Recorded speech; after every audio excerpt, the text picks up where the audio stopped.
Hi everybody, my name is Rishan and this is the third video for my channel.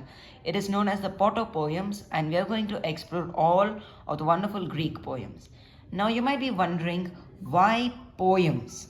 It's because Greek poetry has influenced culture so much so that we still talk about it today. Philosophers such as Friedrich Nietzsche, Goethe, even people of that time like Socrates and Aristotle spoke about it. But why is it so popular? Just like rock concerts and music concerts, even poems were the rock concerts, the football stars, the matches that were happening in those days were poems. And nowadays we have many musical stars. The great musical stars of those times were the poets, and the poets were said to have a divine providence, meaning they were ordained by God to talk about great stories. So many of the Greek myths that we have, like the Iliad, the Odyssey, the myths about all the Greek gods that we have, are thanks to the poets. And it is divided into three periods: the Archaic period, the Classical period, and the Hellenistic and Greco Roman period. Now let's talk about the muses. The muses are the goddesses of poets and musicians. There are many muses. The most principal one of them are Callipo, music of epic poetry; Erato, music of lyrical and love poetry; Euripides, music of muse of tragedy and flute playing; Melpomene, music of tragedy and lyre playing; Polymnia, muse of hymns; Thalia, muse of comedic theatre; Callio, muse of history; Thescore, muse of dance; and Urea, muse of astronomy, astrology, and space. It is said that the muses themselves taught the poets, and they taught Apollo, who is also one of a brilliant poet and musicians. Now you can basically wonder these people as sisters in the woods, always fighting, hitting each other, pulling each other's hair, but same time composing beautiful songs. And they were created when the gods defeated the Titans. So Zeus is like, wow, I defeated my dad. Now I'm going to be the new ruler. I want some couple of ladies to sing some beautiful songs to me. So he created the muses, and they later taught Apollo, and they often visited Olympus to entertain the gods. Many of the poets later claimed that they were inspired by the muses or taught by the muses.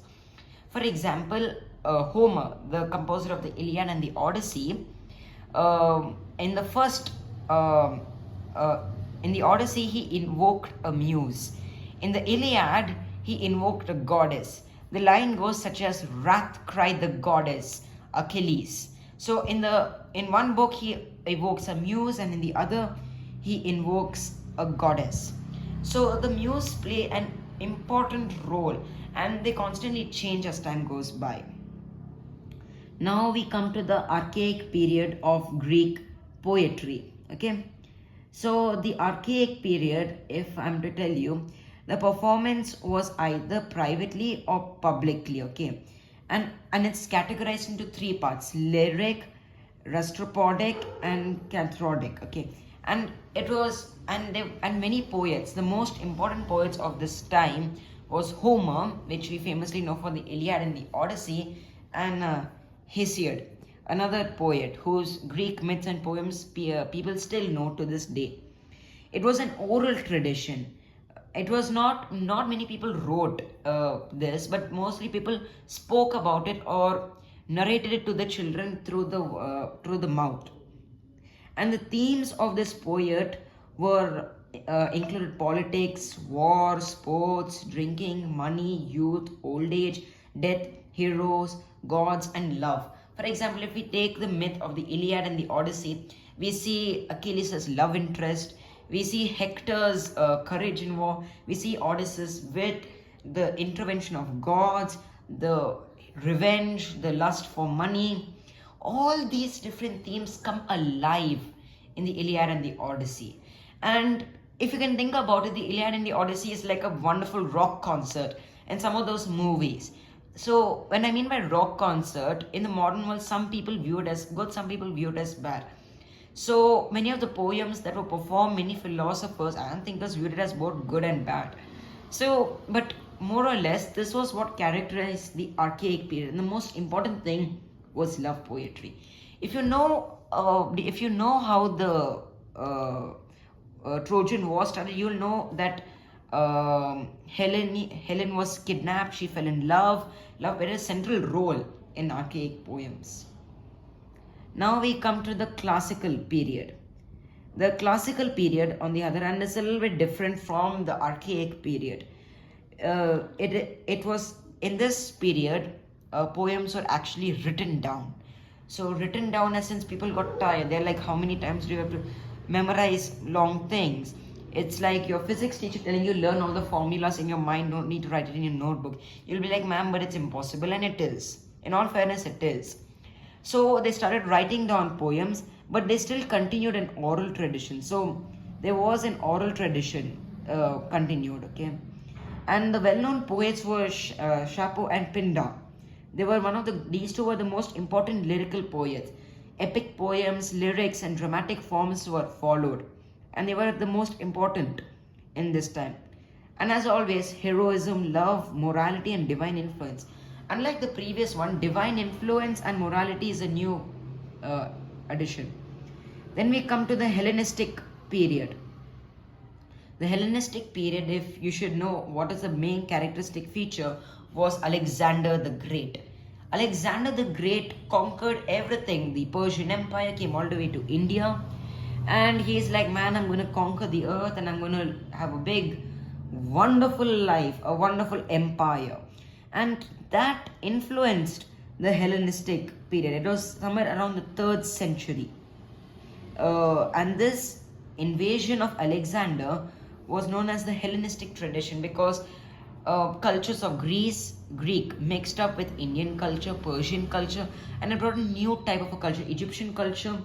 And although after Alexander's death, the realms split, but Alexander's conquest and unification of all these different realms brought the Hellenistic ideas, and the idea of Greek poetry spread across the world. If you believe it or not, poetry, or the so-called rock concert of poetry at that time, was very important in education. For example, Plato wrote most of his dialogues in poetic format. Ideas of heroism, ideas of bravery from the Iliad, the Odyssey from Hesiodonus were passed down in the form of poetry to inspire important qualities in people. And this played a crucial role in poetry, because back then in Athens especially, the most important education one can receive is the education through poems. Okay, it focused on the life of the mind, and it was and Homer's work was the most influential. So what happens is the parents used to tell, okay, there were warriors like Achilles, Apollo, or Hector, brave, brilliant, courageous. Why don't you grow up to be like that, child? Anyway, but whatever people say, grow up what you want to be as. Politics. Now, what you should know is, in olden times, Athens was a democracy. And not a democracy as in when people will vote for other people.